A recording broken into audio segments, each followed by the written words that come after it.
So we got some homework due tomorrow, right? Um, let's see what we got going on here. Statics.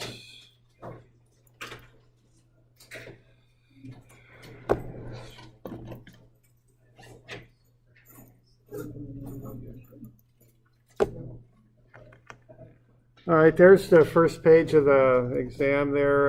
The first one, you're just taking the force times the cosine of the three angles to get the ij and k components.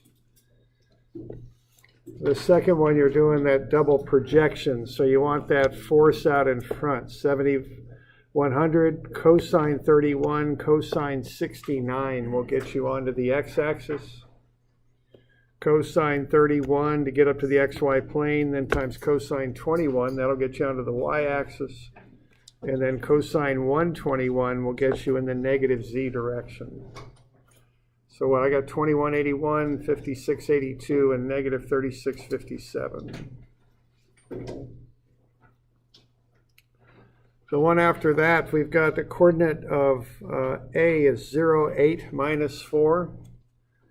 And you subtract that from the coordinate of C, 14, 6, minus 7. So it's C minus A to get AC. It should be 14, negative 2, 5. Okay with that?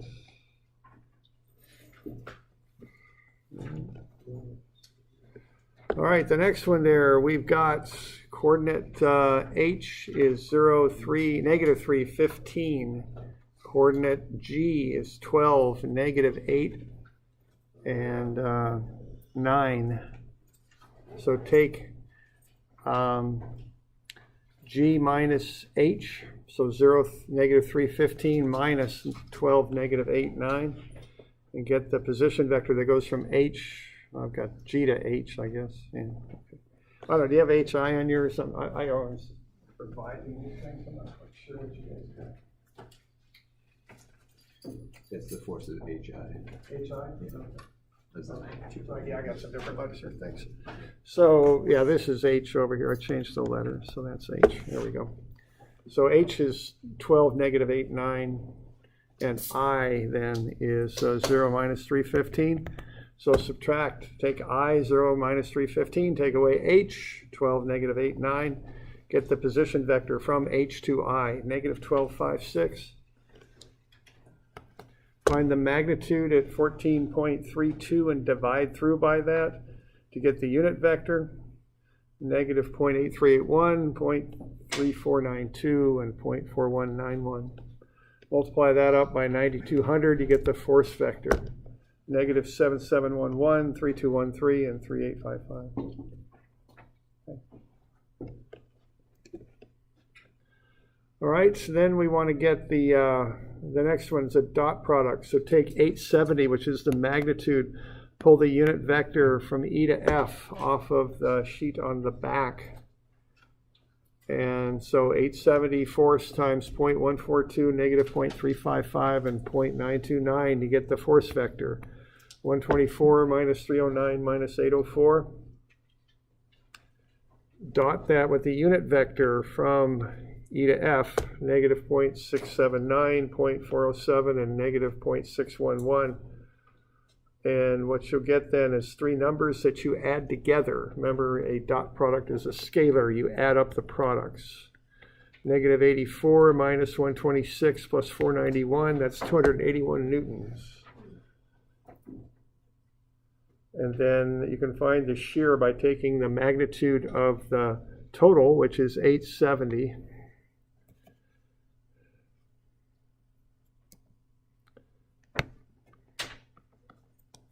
So 870 right there, that has a component that's whatever the heck that is, 281 right here. The shear then will come off of that. That makes a right triangle. And the shear then will be 870 squared minus 281 squared. Take a square root, you get 823 for the shear. So now you've got a right triangle, and you can do any number of trigonometric functions there to get the angle. I just did cosine theta is 281 over 870, 71 degrees. You could have also done the dot product to get the cosine of theta too. So there's lots of ways to get to it. You could have done a sine, you could have done a tangent, you could have done a lot of things. Okay. All right, the one after that, you want the position vector from G to E. A number of people used E to G, but you want G to E. It would be 10 minus 6, 9. You cross it with the force vector, 124 minus 309 minus 804. That'll get you a moment vector, 7609, 9156, and negative 2346. Take the square root of some of the squares, you can get the magnitude of the moment. Being as a moment is force times distance, if you divide the magnitude of the moment, the 12,131 by the 870 force, you'll get the length, 13.94 meters.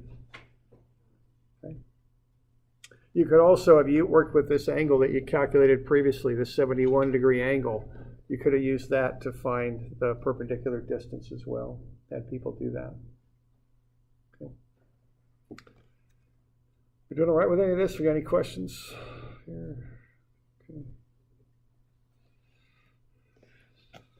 All right, the next one, we want to vectorize everything that wind force is in the XY plane. It vectorizes out as 636 and 1018, 0. So that's that vector, 636I, 1018J, 0K.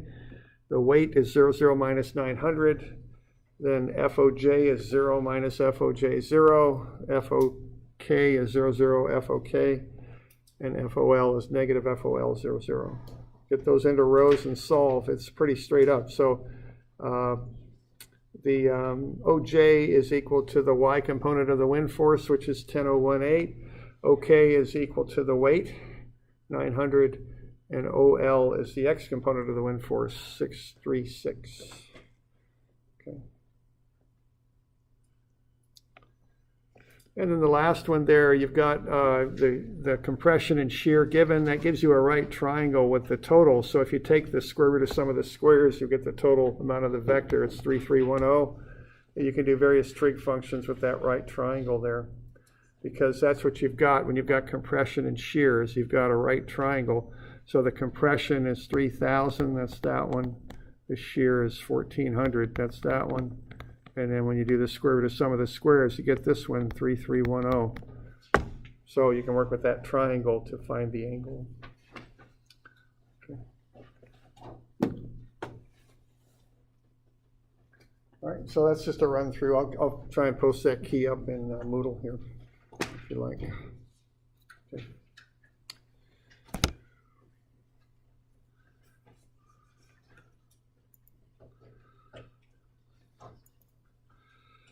All right, we got some homework coming due tomorrow. Okay, there's one of them. Okay, now what I do on this stuff is I break them down into steps. Okay, that's my suggestion on this. I actually heard some research about this too that reinforces that for me. The research I heard was you've only got so many spaces in your brain to put your working memory, as this person was explaining it to me. Actually, it was Greg Mulder into learning research a little bit. And I think that fits in well with what I've been emphasizing on approaching this stuff. If you break it into steps, you kind of get things, you don't have to keep so much in your memory, and it works a little bit better, at least for me. So what I like to do, what I would do with that is I would break that into a triangle, and then you're going to have the rectangle. You've got the cable as well pulling up this way. Cables pull. And then what you've got is you've got the reactions. So this is 262 is what this is. So you're going to have RAY, RAX, and then a reactive moment, because that is a cantilever. So what I want to do is take it from that picture that you see and turn it into that free body diagram. And I just make the free body diagram right on the sketch. I would certainly do that in a test, because you notice that took me about 20 seconds, okay, to do that.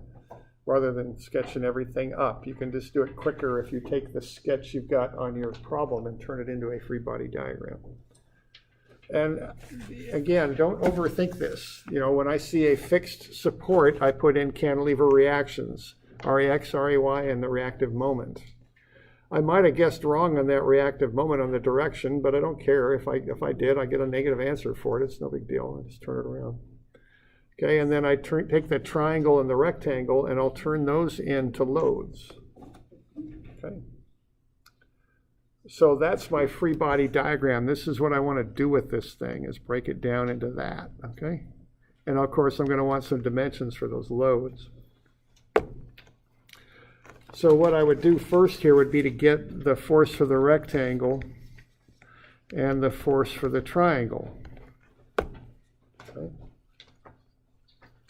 Now, you want to keep straight kind of what's going on here. This has a height of 800. This is 2600 minus 800. Remember that. That'll be 1800 there. So don't just grab that 2600. That's not the height of the triangle. The triangle is 2600 minus the 800 base below it, okay? Because I want to take that rectangle off the bottom. Okay, and then what I want to do is I want to get areas of these things, because the areas equal the forces. So the area of a triangle will be 1/2 times the height, 1800 newtons per meter, times the base, which looks a lot like 3 meters there. And then that's going to be 2700 newtons, right? And you can do the same thing for the triangle, and I think you're going to find that that's 2400 newtons when you do it. I think. Okay. So that's the first there, is to get it down there. Okay. Now, when I've got that, what I want to do is take that beam and now make it into this simplified free body diagram. Now, the one thing I want here to add to this is the distances of these forces from point A, because for this cantilever, I'm going to take moments about A is what I'm going to do. So what I'm going to do here is I'm going to realize that I'm coming from the vertex of a triangle. What that is 2/3 of the base, because I'm coming from the vertex. I want to get to the centroid of that triangle, which is right here. That's equal to 2/3 of the base. So that's going to be 2 meters over. I'll let you figure out where that triangle is going to go, okay? So what I'm doing here for my first step is I'm making a free body diagram, and I'm taking those distributed loads and I'm breaking them down into point loads is what I'm doing.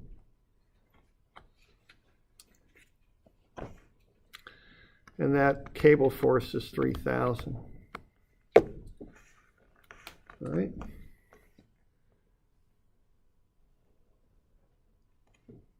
We good with that?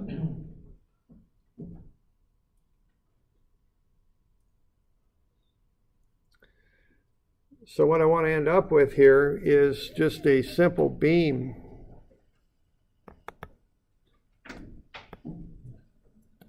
It's going to have 3,000 doing that, but it's also going to have a couple of these other forces.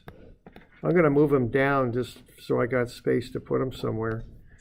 Okay. Now that triangular force there is 2,700. And this rectangular force, I think, is 2,400. And then I'm going to have RAY, RAX, and MRA. And then I'm going to want dimensions here. And this is where it's going to start getting a little messy here, getting all this worked in here.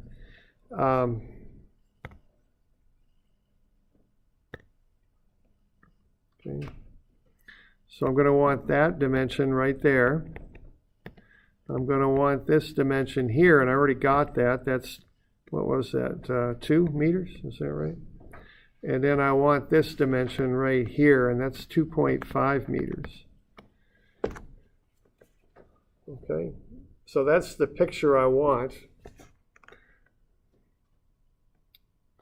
Now for a cantilever, once you've got that stuff lined out, the actual mechanics of solving this stuff out is pretty straightforward. It's not, that difficult. You don't need a strategy or anything to solve this like you do with some of the other types of beams you might have to deal with.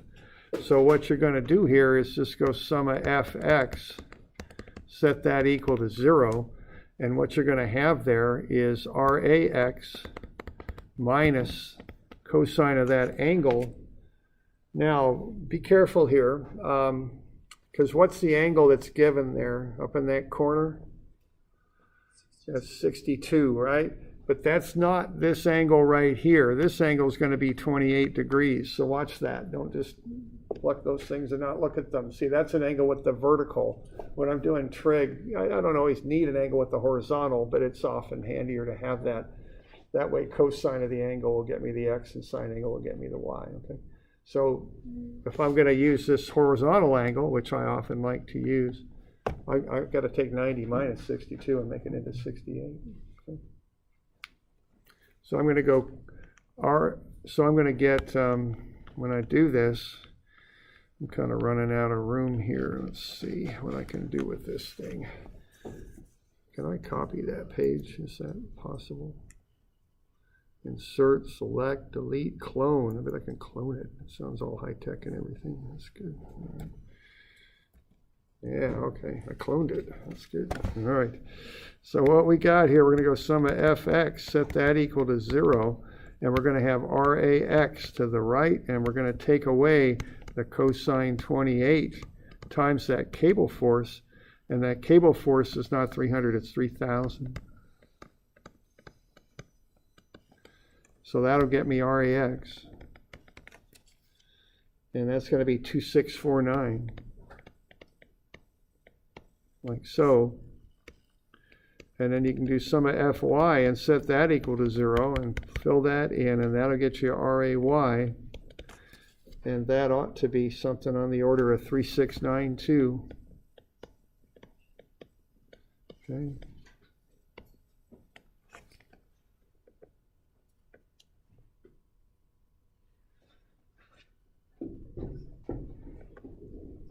Okay. And then the last little bit there will be to take a moment. So when you're doing these cantilevers, there's no fancy strategy on setting up the solution of them. All you got to do there is just go sum of fx, sum of fy, and a sum of moments about the support is usually what I do on these things. Okay. So the last little thing there then will be to go sum of moments about a, and that equals 0. And then we'll go ahead and do that. So we got MRA. That's what we're going to solve for. Now that one's counterclockwise as I have it drawn, isn't it? So that'll go in as a plus. And then we're going to have what? Minus 2,700 newtons.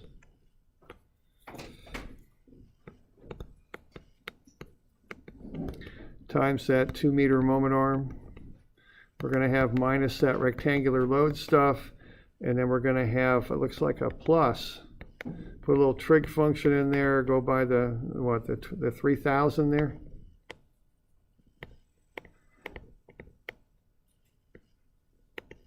Then put a moment arm in there. This is a trig function.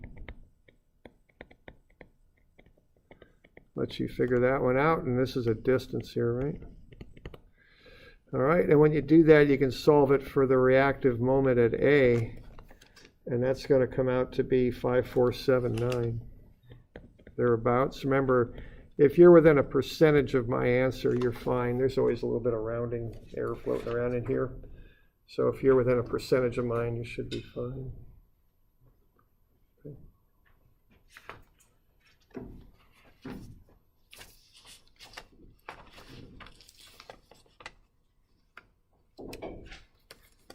So we all right with that? Any questions on that?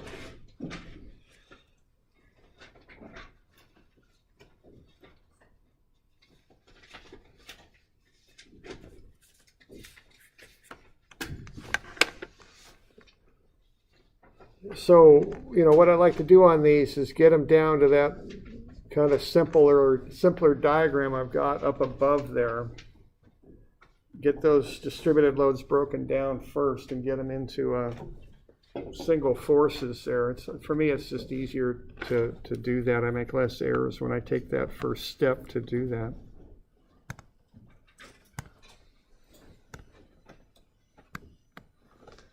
Okay. So, got any questions on that one?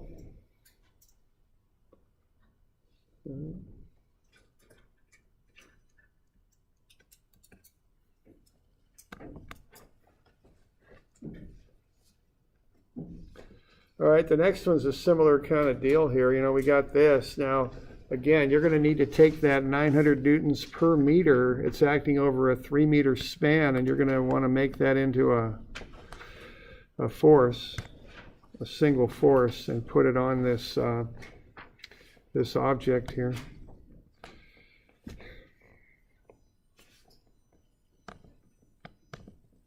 Okay.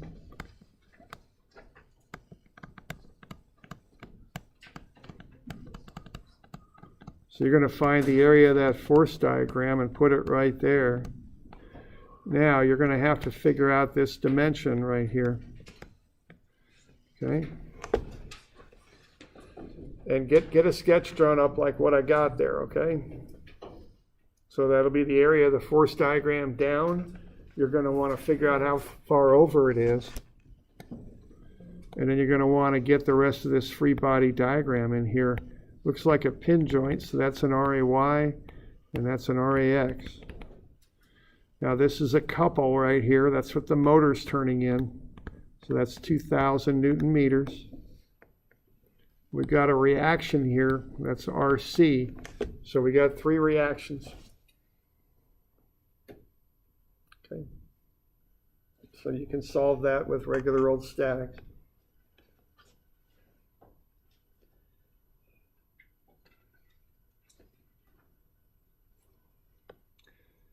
Doing all right with this one? Any questions on it so far? So in the wording of it, it says it's rotating at a slow speed, constant velocity. Yeah. The last question asks, can the platform be analyzed using equilibrium? And Yeah. I would say yes, because it's not accelerating. Yeah, correct. It's not accelerating. It's going at a slow speed, so you can use statics, yes. And the key thing on that is not accelerating. If something is not accelerating, statics applies. Okay.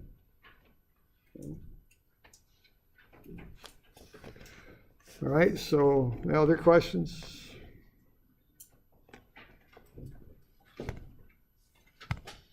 Okay.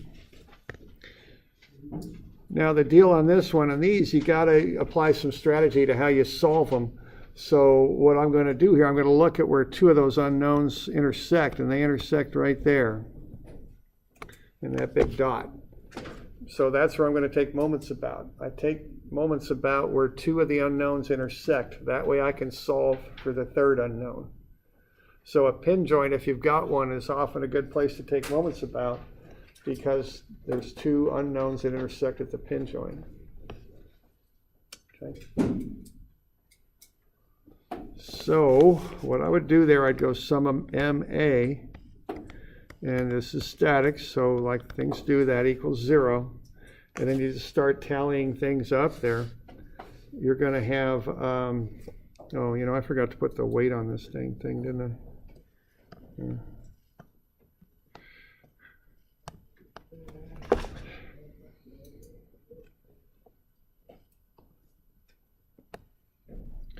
I'm having a little trouble writing at the moment.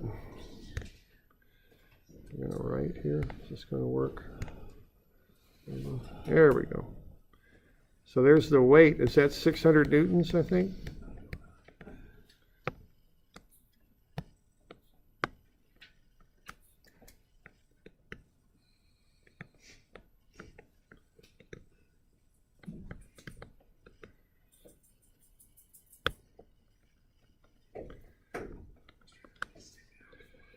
Okay, so that's 600 newtons there. That's in the middle of the beam. That's a uniform beam. The beam itself is 4 meters long, so that'll be 2 meters there, right? So I would just start this thing off with a moment equation.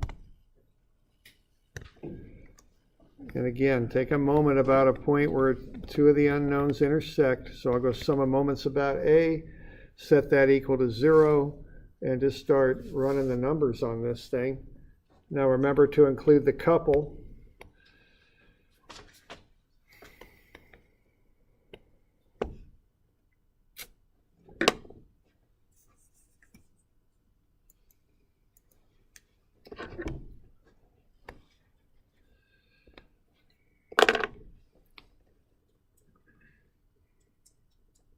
Now I'm having trouble writing.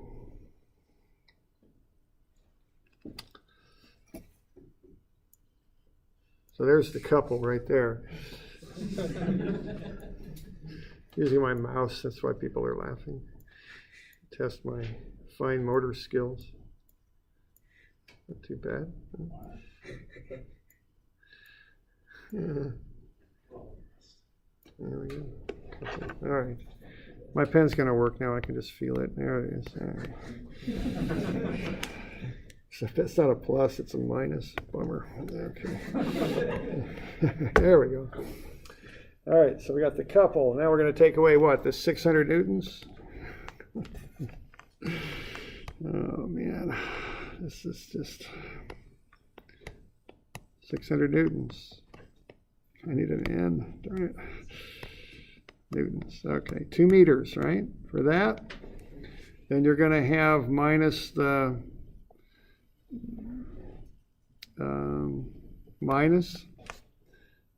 something else there, right? We're going to have minus that, whatever the load is, we'll call it. The load area, whatever you want to say. Times its distance, right? That's minus because it's clockwise. And then you're going to have that, what, sine of 72 RC? Guess I need a 72 in there, don't I?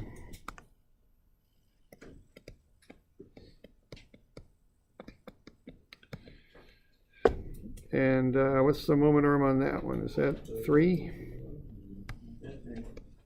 And that'll get I'll let you figure out the sign on that, okay? So there's all this stuff that goes into some of moments about A. And when you go ahead, we need RC. Oh yeah, we got RC, okay. So now when we solve RC, I've only got room up here. That's going to come out to be 2086 newtons. Okay. Now notice I didn't call that RCY. I call that sine 72 RC. And I'm solving for RC is what I'm solving for. Okay. Now once you've done that first moment equation, I've got RC now, and that's a good thing because that one's angled. You know, I've got that all lined out. That's probably the hardest of the 3 to find. So I've got that. Now I can just go sum of fx and sum of fy to solve for the other 2. So that's often the strategy on this, moment first, and then sum of fx, and then sum of fy. It's not always, but in this, for a lot of these, that's how you do it. So figure out where to take the moment such that you solve for one of the unknowns, and then sum of fx and sum of fy will often finish it. Okay, so you want to go sum of fx next.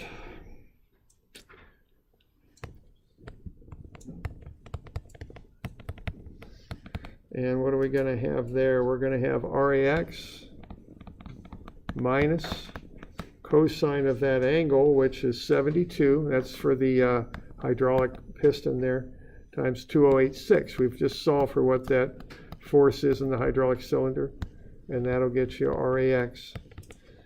And that is 645 newtons. It's positive, so it means it acts to the right. And then you're going to go sum of fy, set that equal to 0, and that'll be ray. You're going to have minus something there, and then minus something else, and then plus sine 72 times the 2086. So you get that RC that you solve for, plug it in for the, plug in its value, and then you can solve for ray.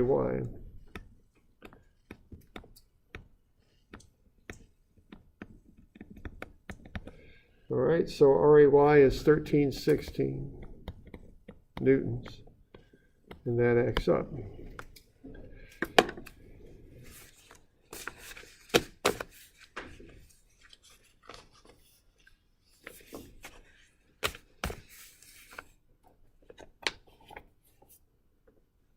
So we got any questions on that?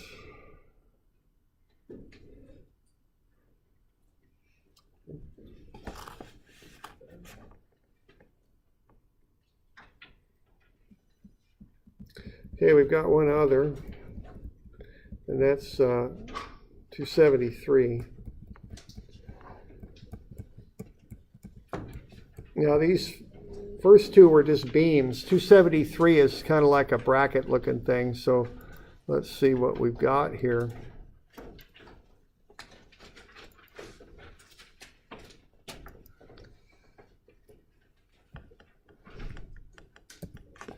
So what we've got for that is we have a ramp. This is kind of an odd looking contraption. I don't know how realistic this one is, but it kind of is what it is there. We got a couple rollers on this one, and then we got a cable tying the thing off. Okay, like that. We've got A here. This, I'm a little bit out of scale here, but that's on a 30-degree ramp. And then we've got 360.56 pounds.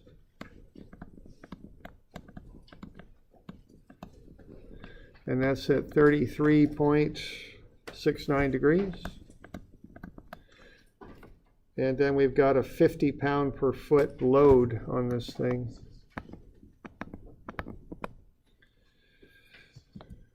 I think we better try this again.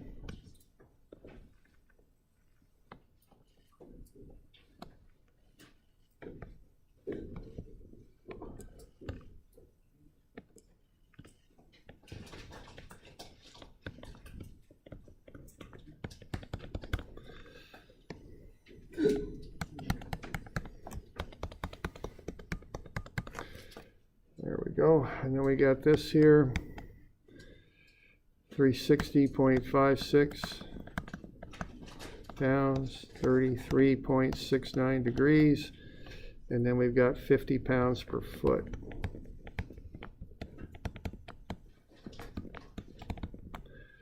All right, it's 3 feet right there, and then we've got a series of dimensions running across the bottom there horizontally. And I'm out of scale on this, but we'll just deal with that. So what do we got there? We got 3 feet, 4 feet, 2 feet, 3 feet. So, all right, so there's the diagram.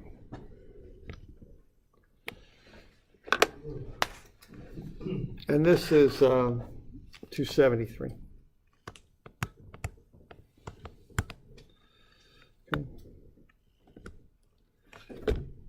All right, so what you want to do with this thing is you're going to want to, of course, make a free body diagram out of it. We're going to make a few copies of this.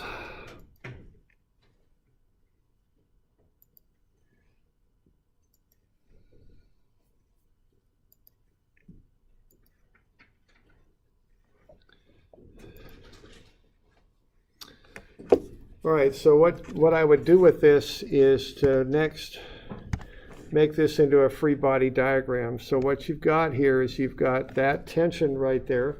Now you know that pulls, so I usually put a T on those. So that's tension EF. I've got a roller here, so I've got an upward load, upward reaction, I guess I call it. That's RG. And then I've got this load here. Now, this load is drawn perpendicular to the ramp. So I'm going to let you figure that angle out right there. But remember that load there, being as it's a roller on a ramp, that will be perpendicular to the ramp is the relationship there. Okay. Now you got 50 pounds per foot over a 4-foot span there. So I think that's going to come out to be 200 pounds. It's going to be 50 pounds per foot times 4 feet. Okay. So there you go. All right, now I think the next thing you're going to want to do here is develop a strategy to solve this out. Now to solve this out, oh, let's see, I think one last thing here. We're going to want to make this 2 feet and 2 feet because that is a rectangular load. The 200 pounds is in the middle of that 4-foot span there.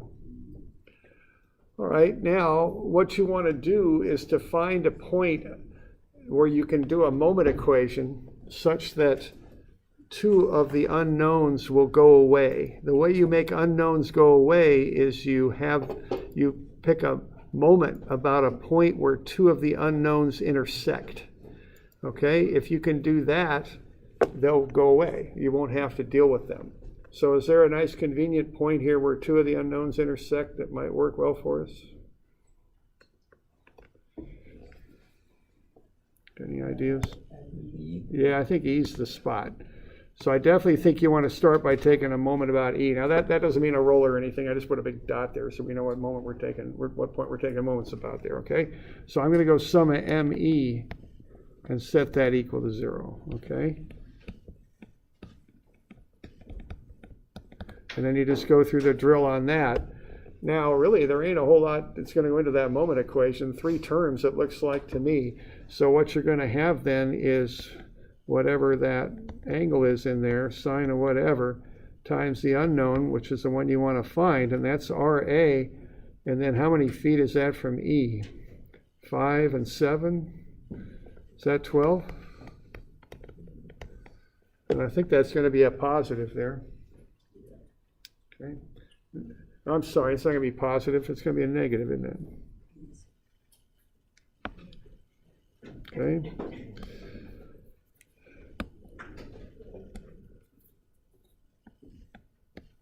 Okay, so that's a negative. And then you're going to have plus 200.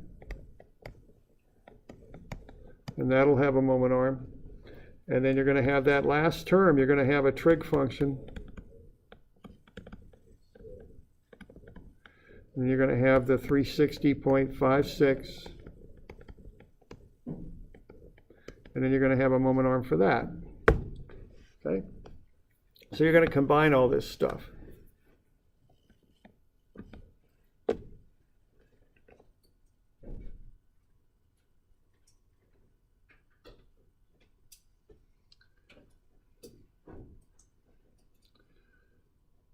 So are we okay with that? Now, based on that, what you're going to solve is that angled force RA. And again, I'm out of room, so I'm just going to put what RA is up here. And RA comes out to be 192.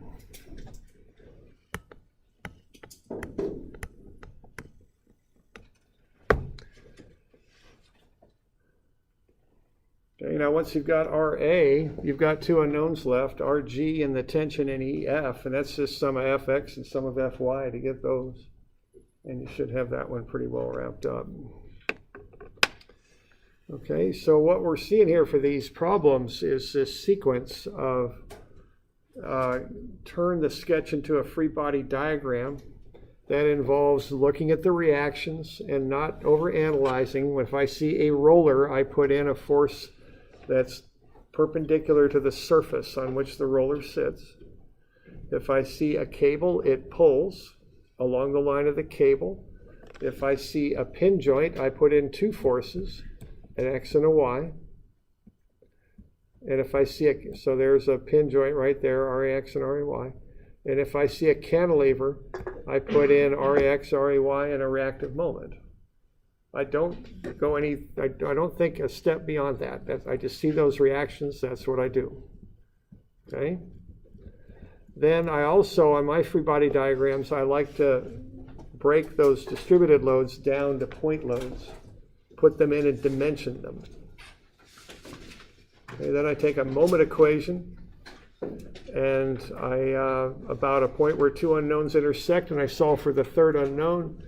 And then after I've done that, I go sum of FX and sum of FY. So that's basically how I do those. Got any questions on that one? All right. All good?